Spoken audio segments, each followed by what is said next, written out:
The world today is facing multiple crises, including war, climate change, and economic deterioration. Women and children are often the most vulnerable in these crises.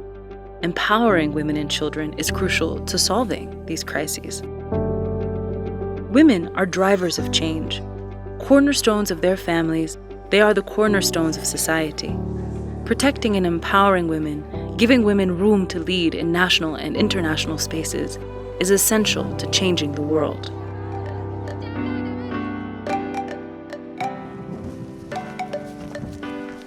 Sustainable Development Goal 5, gender equality, is one of the most important goals. Achieving it requires the commitment of governments, civil society, and institutions all over the world.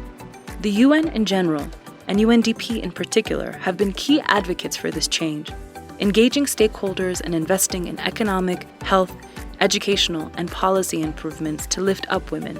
We just launched our Gender Equality Strategy 2022 to 2025, and it clearly defines how UNDP is going to pursue the gender equality agenda across the world, across the UNDP offices in the world, working closely with governments, civil society, and other partners, including sister agencies, to address the issues of gender equality.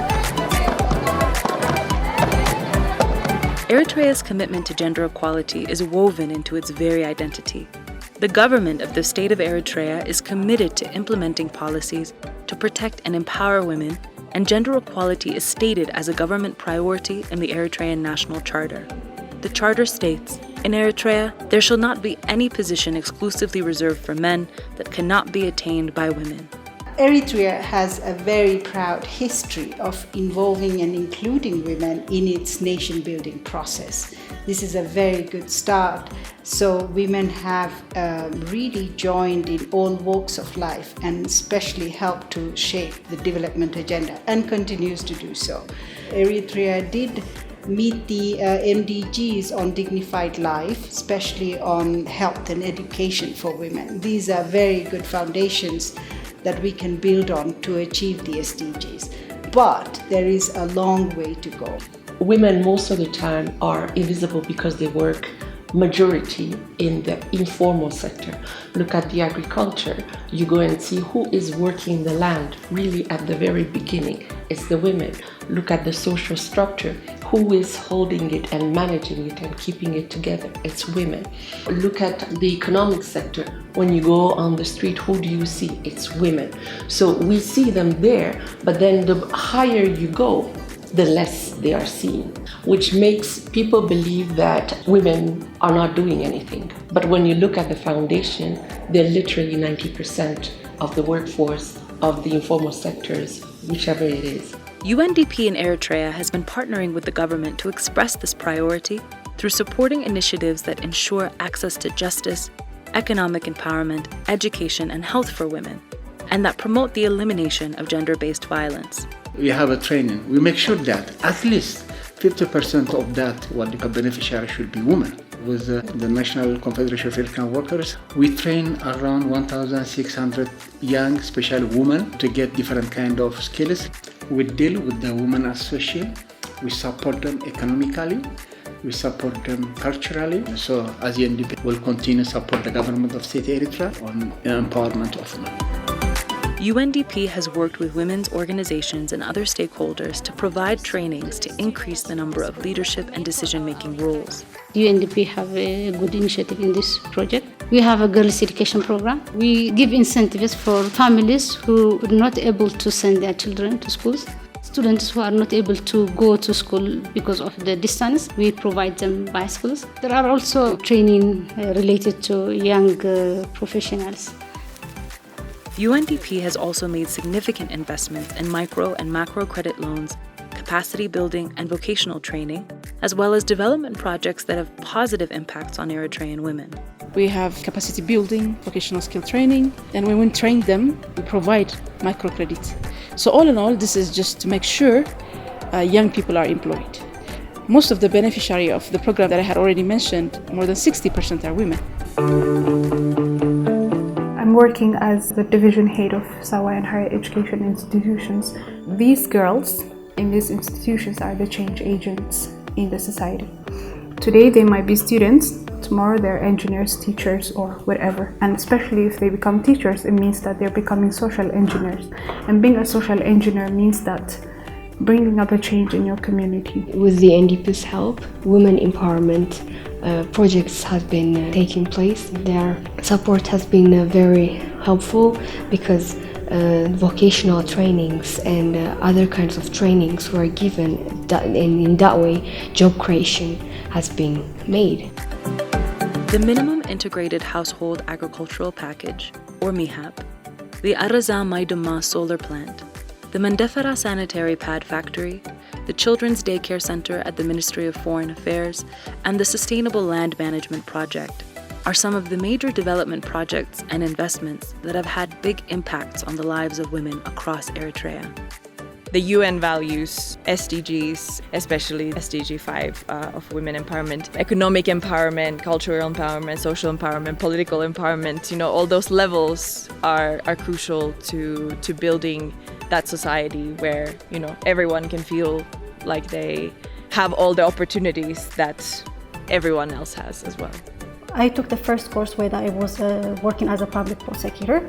Participating on that course deepens my knowledge and also influenced me to think more about the human rights concept with the work that I was as a prosecutor, especially as a head of the Ansaba Regional Prosecution Office. In line with government priorities, UNDP investments are spread out throughout Eritrea and can be found in both rural and urban communities. ኣብዚ ናይ ኮምፖስት ምዕባልን ኣብ ናይ ምግራማን ናምስ UNDP ስሞል ግራንት ፕሮጀክት እንሰርሕ ነርና ማለት እዩ ቀሊል ደይኮነ ለውጢ ኣብቲ ባይታ ኣምጪ ማለት እዩ በክሊማዊ ለውጢ ክንሪኦ ከለና ኣብዚ ንገብሮ ምግራባት ብሙሉእ ተንሰብዓን 500 ወዲ ሳተፋ ደቂ ኣንስትዮን ማለት እዩ ኣብ ናይ ቆጣቢ እቶን ወይ ከዓ ኣድሓነት ኢልና ንፅውዖ ካብ ትኪ ንዓን ንውላዳን ትከላኸላላ ኣክን ገረብ ተቆሪፁ በቲ ፅልፃል ጥራሕ ተጠቂማ ከዓ መግባ ከተብስል ምኽኣላ እዚ ቀሊል ዘይኮነ ለውጢ ኣብቲ ክሊማ ንሪኦ ማለት እዩ The government of the State of Eritrea and UNDP are committed to leaving no one behind. ኣብዚ ናይ ማዕለማ ትምህርቲ ሙድብ ናይ 6 ወርሒ ኮርስ ወሲደ ማለት እዩ ከባቢ 12 ኮርስ ኣውፂና ኣለና ማለት እዩ እዘን 12 ኮርስ እዚኣተን ዘውፃናየን ደቂ ኣንስትዮ ስጋብ ሕጂ ብሰርሓሉ ኣለዋ ገለገለ ዝገረፈኦ ዘይኮነ ብበዝሓ ሰሪሕን በዝሞያዚ ካብ ተጸባይነት ናይ ስድራ ቤትን ካብ ተጸባይነት መንግስትን ድሒነን ባዕለን ቁጠባና ማሓይሸን ደቀን ከዕብያ ከም ዘለዎን ከዓ ንጽዕር ማለት እዩ Thanks to this training, it has opened a way for us to kind of show what Eritrea truly is and a lot of untold and uncovered stories of this land and of its people, of its resources. As a young diplomat, I got a chance to participate in those trainings and get a knowledge from a very well-equipped and professional UN members, and now I have received a training to strengthen that and use it in my career strengths in the future. We're here for the women, for the communities, and for the country to move it forward and be able to get everybody contribute to the development and achieving the sustainable development goals in the country. Women are the backbone of nearly every society. They do the essential work of building and sustaining communities, from drawing water to farming to raising children and breadwinning to teaching and protecting. Empowering women and girls means empowering a society. UNDP is committed to doing just that. The Sustainable Development Goals will not be achieved unless we address issues on gender equality and empowerment of women. It envisions a world where women and girls have equal treatment and the social, economic and legal barriers to their empowerment are removed. This is essential for us to achieve the Sustainable Development Goals here in Eritrea and globally. We continue to see women leaders, and when I talk of leaders, I see them as leaders across the board, leaders in health, leaders in justice sector, leaders in businesses, leaders in agriculture, leaders in education, being role model for our young ladies, daughters who are still growing up, looking at the young female innovators, young female engineers, women journalists, and women doing businesses and providing income for their families. For me, this is a positive story coming from this country.